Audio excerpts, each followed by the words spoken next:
What's up, everybody? My name is S-Cinetone, the best to ever do it, CEO and cinematographer at A-Track Pictures. And today we're doing an overview of this little bad boy over here. Let me see which way I should turn it.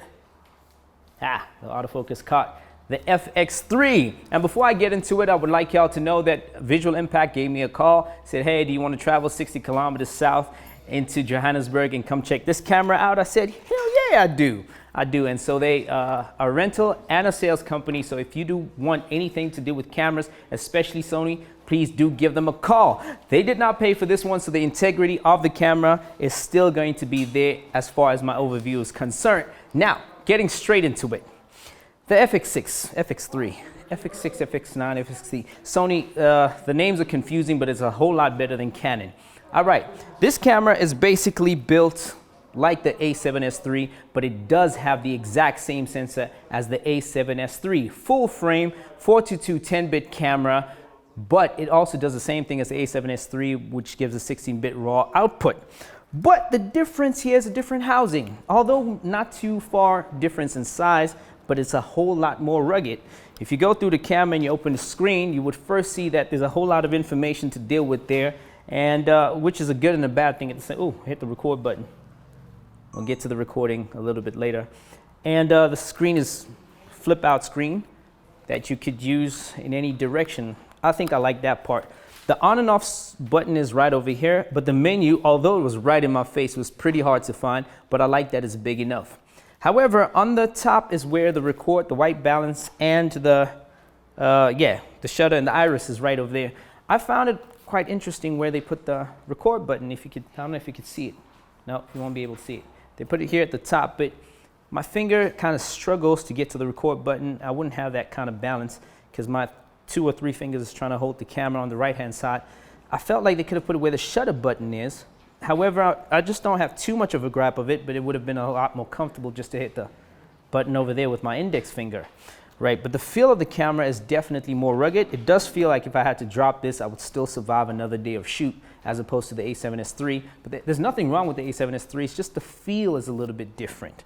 Now, I'm trying to figure out, oh, let me show y'all the top piece over here. So we've got the top handle here. This is straight up steel, straight up metal. I like this. But to get it on, you definitely have to put it in the hot shoe area with some screws because you can't quite take that off with your finger. And the audio input would be at the top here on the left-hand side. Then you can have your shotgun or maybe even an extra audio input. This is full XLR as opposed to mini XLR.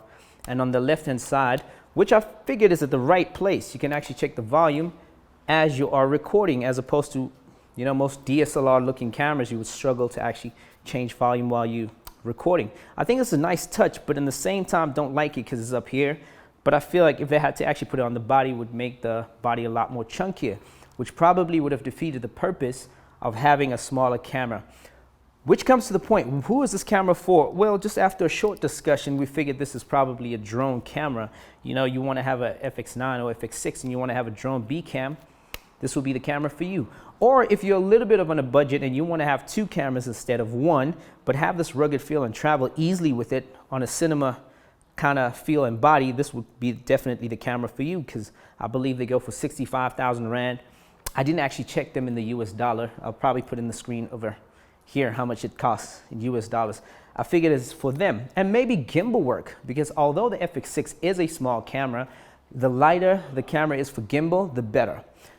But what is this camera? I think based on the overview, it would definitely be like as said, a gimbal camera because it has the eye autofocus, you know, as opposed to your cinema cameras like the Canon C70. They don't have that eye autofocus, so you'd struggle a lot more. And the A7S III has proven to be a brilliant camera with autofocus, so that gimbal work, you'll definitely succeed in this area. So if you're a budget cinematographer, you get into the game, or you just want to pick up your game a little bit, I think this camera is for you.